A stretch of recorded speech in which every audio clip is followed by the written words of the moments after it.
Away from COVID-19, a Ghanaian ex-banker has been charged with bribery of government officials in Ghana and by the U.S. District Court for the Eastern District of New York. One Asante Beko arranged for bribes for a Turkish energy company to funnel money to a Ghana-based intermediary, which then paid the local officials. According to the documents from the U.S. court, a total of $4.5 million was transferred, out of which $2.5 million was paid. JoyNews' Winston Amwa joins me in studio with more details. So, Winston, what do the documents tell us about how the bribe was paid? So, Daniel, the documents are very clear. It tells you that, say on 11th May 2015, the, intermediary company requested the energy company to pay some $1.5 million for them to go to, bribe some Ghanaian officials. And according to the document, the bank transferred. So they were sent an invoice, and then they transferred $1.5 million to this Ghanaian entity. It also talks about the fact that on 17th July, after the approval of the ratification of the agreement by Parliament, the intermediary company requested an additional $1.5 million. However, $250,000 was paid. And these monies, according to the court document, were also used to actually facilitate the bribery scheme. So apart from how this money was paid, did they tell us about which companies are involved? So, Daniel, the court document says a Turkish energy company, which is then named as the energy company.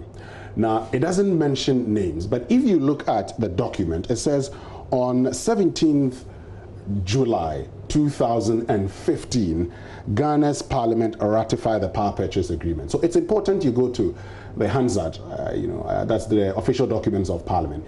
If you go to 17th July 2015, Power Minister moved a motion for the adoption of a resolution. And what he moved for was a power purchase agreement between the government of Ghana, in fact an emergency power purchase agreement, between the government of Ghana and AXA Energy of Turkey. So this is between government of Ghana, AXA Energy of Turkey. Which is a Turkish energy company. It's a Turkish energy company. If you look at the document in its totality, that was the only power purchase agreement approved or ratified on the day. What about Asante Beko, this person? Well, so if you look at the document, the court documents carefully, Daniel, so Asante Beko, we're told, was more of the intermediary, or if I could put it that way, the facilitator. And we're told that as a U.S. citizen and a Ghanaian citizen, so he has dual citizenship, and a former executive director of a United Kingdom-based financial services company. That is wholly owned subsidiary of a publicly traded bank holding company based in the U.S. So that's how come people have talked about Goldman Sachs. But I also do know that there's been a lot of questions here about who is currently the TOR MD.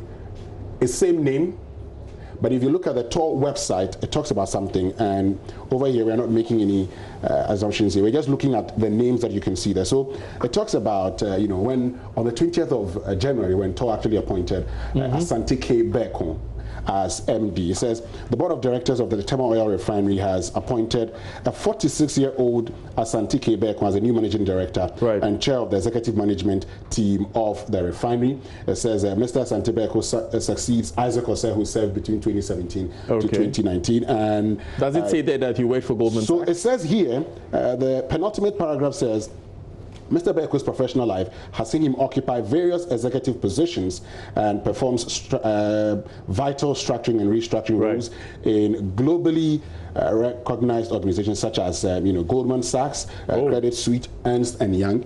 And just one thing finally, Diana. So you look at the TOR document that says 46-year-old Asante Beko, and the defendant here on page 6 of the court document says the defendant is a 46-year-old dual United States and Ghanaian citizen.